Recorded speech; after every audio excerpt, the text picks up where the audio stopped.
लेकिन मोदी जी कहाँ से तो कलकत्ता भी होता है, कहाँ से कबूतरी क्यों पढ़ाते हो आप? ये बात मुझे अच्छी नहीं लगती। लालू जी तुम बातें ज्यादा करती हो, इसीलिए हमेशा 10 में से -2 नंबर लाती हो। तो मोदी जी 10 में से -2 नंबर मिलते तो है मुझे, 10 में से पूरे -10 नंबर तो नहीं मिलते मुझे। इसका मतलब मैं पढ़ने में अच्छा हूँ, लेकिन फिर भी आपने मेरी बात का जवाब नहीं दिया। कहाँ से कबूतरी क्यों होता है, कहाँ से कलकत्ता क्यों नहीं होता, और कब तक हमें इस पेड़ के नीचे बैठाल के पढ़ाते रहोगे? फीस तो पूरी 100 रुपए महीना लेते हो। लालू जी बस कुछ दिन का इंतजार करो, लोन के लिए एप्लीकेशन डाल दी है मैंने। लोन पास होते ही एक छोटा सा कमरा बना लूंगा, उसी में तुम लोगों को पढ़ाया करूंगा। मोदी जी कमरा तो बनाना ही पड़ेगा, कल बारिश आ गई थी, पूरा दिन आप हमें बारिश में ही पढ़ाते रहे, और आप ब्लैक बोर्ड पे लिखते कुछ थे, बारिश में भीग के बन कुछ जाता था। इसीलिए एक बिल्डिंग बनवा लो, उसी में हमें पढ़ाया करना। यहाँ नीचे पेड़ के नीचे बैठकर पढ़ने में मजा नहीं आता। राहुल तुम्हें मजा नहीं आता, मुझे तो इस नीम के पेड़ के नीचे बैठने में और इसके नीचे बैठकर पढ़ने में बड़ा मजा आता है। और लालू जी तुम कह रहे थे अभी के 100 रुपए महीना फीस देते हो, अरे तुमने साल भर के पूरे 100 रुपए जमा किए, तुम तो 10 रुपए महीना से भी कम फीस देती हो। 10 रुपए महीना फीस देती हो और बिल्डिंग में पढ़ने की बात करती हो। ये एक गरीब स्कूल है और इसमें पढ़ने वाले भी सब लोग गरीब हैं, तो इसी तरीके से पढ़ते रहो जैसे बैठ के पढ़ रहे हो। लेकिन मोदी जी अभी तो आप कह रहे थे कि लोन के लिए मैंने एप्लीकेशन डाली है, लोन पास होने वाला है। अरे वो तो मैं मजाक कर रहा था, तुम्हारा दिल रखने के लिए। यही पेड़ के नीचे पढ़ते रहोगे तुम हमेशा। पता नहीं आज अखिलेश पढ़ने के लिए क्यों नहीं आया। अरे अखिलेश आ गया। अखिलेश इतनी लेट कैसे आए हो पढ़ने के लिए? मोदी जी अगर मैं जल्दी आ जाता तो जल्दी भी ऐसी कौन सी चीज आप मुझे पढ़ा देते। आपने कहाँ से कबूतरी पढ़ाया होगा, कहाँ से कानपुर थोड़ी पढ़ा दोगे तुम। अखिलेश टीचर से इस तरीके से बात करते, जाके नीचे जमीन में बैठो। वैसे अखिलेश पढ़ा तो मैं कहाँ से कबूतरी रहता। लेकिन मोदी जी आप तो कह रहे थे इस महीने बेंच ले आओगे, बेंच पे बैठ के पढ़ाया करोगे। नीचे जमीन में बैठे बैठे पैरों में दर्द होने लगता है। केजरीवाल जी ऐसी जमीन में नीचे बैठे रहो, 10 रुपए महीना फीस में तुम बेंच के ऊपर बैठ के थोड़ी पढ़ोगे, नीचे जमीन में ही बैठ के पढ़ो। और भाई लोगों को वीडियो को लाइक करो, चैनल को सब्सक्राइब करो। पहले भोजन कर ले, कब तक इतनी कड़ी मेहनत करता रहेगा? भोजन कर ले। राहुल बेटे तू सुबह भी घर से भोजन करके नहीं आया है, मेहनत पर मेहनत करे जा रहा है, भोजन नहीं कर रहा है। मम्मी जी मैंने आपसे कहा था कि जब काम हो जाएगा मैं खुद घर आकर भोजन कर लूंगा। आप यहाँ पर क्यों चली आई? अभी तो मोदी जी और अखिलेश ने भी भोजन नहीं किया है। अरे कोई मैं अकेला ही भूखा थोड़ी हूँ, किसी ने भी भोजन नहीं किया है। सोनिया जी राहुल बिल्कुल सही कह रहा है, थोड़ी देर का काम और बचा है। ये अमित शाह जी के जितने भी आलू हैं उनके खेत से लाकर हम उनके घर पर पहुँचा रहे हैं। बस थोड़े ही आलू और बचे, उसके बाद भोजन करने के लिए राहुल तुम्हारे घर आ जाएगा और मैं अपने घर चला जाऊंगा। लेकिन मोदी जी एक बात बताऊं, आप इन मजदूरों के ठेकेदार हो, कम से कम भोजन का तो ध्यान रखा करो। अरे आप खुद भी भूखे रहते हो और मेरे बेटे राहुल को भी भूखा रखते हो। अरे सोनिया जी मोदी जी यूं ही सबको भूखा थोड़ी रखते हैं, सबके फायदे के लिए भूखा रखते हैं। वो सोचते हैं जितनी देर में खाना खाओगे इतनी देर में जाने कितनी मजदूरी कर लोगे। और वैसे तो हम तो सब लोग सुबह का खाना खाकर आते हैं। राहुल भैया आप सुबह का खाना खाकर क्यों नहीं आए थे? मम्मी जी एक बात बताओ, ये सब लोग सुबह सुबह खाना खाकर आते हैं, आप सुबह जल्दी खाना क्यों नहीं बना कर देती हैं? जब मैं सुबह काम पर निकल जाता हूँ उसके बाद आप सोकर उठती हो और उसके बाद आपको मेरे खाने की याद आती है, फिर खाना बनाकर यहाँ पर भागी चली आती हो। अगर आपको मेरी भूख की इतनी ज्यादा चिंता है तो सुबह ही उठकर खाना बना दिया करो, मैं सुबह खाना खाकर ही आया करूंगा।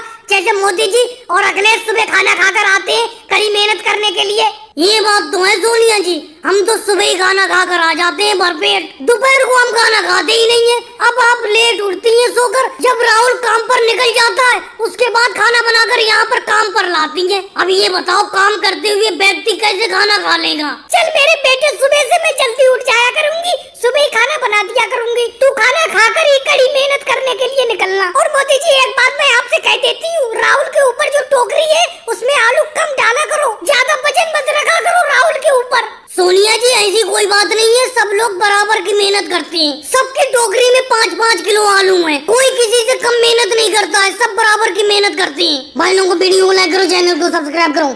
राहुल अपना लोग इस कपास को मोदी जी की बैलगाड़ी पे शहर मंडी में तो ले जा रहे हैं, लेकिन अच्छे रेट में ये कपास बिक जाएगी। वैसे मेरा अभी कपास बेचने का कोई मूड नहीं था, लेकिन जब तुमने कहा कि कपास का स्टैम्प भाव बहुत अच्छा है, अच्छे रेट में कपास बिक रही है, अभी बेच दो, इसीलिए मैं बेचने के लिए ले जा रहा हूँ। योगी जी एक बात बताओ, मैं अपने कपास की गठरी भी तो शहर मंडी में बेचने के लिए लिए जा रहा हूँ। इस टाइम मैंने सुना है कपास का रेट उच्चतम स्तर पर है, यानी कि इस टाइम कपास का मूल्य बहुत ज्यादा है, 200 रुपए किलो कपास बिक रही है, नहीं तो अभी तक 150 रुपए किलो कपास बिक रही थी। चलो राहुल मंडी जाके देखते हैं किस रेट में अपनी ये कपास बिकेगी। और मोदी जी आप अपना भी भाड़ा साफ साफ बता दो, हम दोनों की कपास गांव से शहर ले जाने के लिए कितना पैसा लोगे? योगी जी बैलगाड़ी का भाड़ा आप पूछ रहे हो तुम? अगर तुम्हें मुझसे भाड़ा पूछना था अपनी इस कपास को मेरी बैलगाड़ी पे ले जाने के लिए तो शुरू में ही गांव में ही पूछते। अब तुम्हारा जो मन हो वो पैसा दे देना। बस मैं तो यही चाहता हूँ कि तुम्हारी कपास अच्छी रेट में बिक जाए। जितनी अच्छी रेट में बिकेगी उतना ही भाड़ा ज्यादा दे दोगे तुम लोग मुझे। मोदी जी सुबह से शाम हो गई आपकी बैलगाड़ी को चलते चलते, लेकिन अभी तक तो शहर पहुँचे नहीं है। कितनी दूर शहर रह गया है अभी? मोदी जी अगर कहीं पे रास्ते में कोई पेड़ पड़े, पेड़ के नीचे बैलगाड़ी को रोक लो, थोड़ी देर आराम कर लेते हैं, फिर उसके बाद चलेंगे। राहुल अगर आराम करने के लिए कहीं पे रुक गए पेड़ के नीचे तो शहर मंडी में नहीं पहुंच पाएंगे। फिर अगले दिन अपनी ये कपास बिक पाएगी, एक दिन रुकना पड़ जाएगा शहर में। इसीलिए चलते रहने दो। जब मेरे बैल आराम करने के लिए नहीं कह रहे तो तुम क्यों कह रहे हो? मेरा मतलब मेरे बैल अभी तक नहीं थके। अपना लोग तो बैलगाड़ी पे बैठे हुए, तुम बैठे बैठे थक गए। चलो मोदी जी ऐसा करो, कहीं पे हैंडपंप दिखाई दे, हैंडपंप के पास रोक लेना, प्यास लगी है बहुत तेज। मंडी तो पहुंच ही जाएंगे, कपास ये बिक ही जाएगी, लेकिन प्यास लगी है, कम से कम पानी तो पी ले रास्ते में कहीं।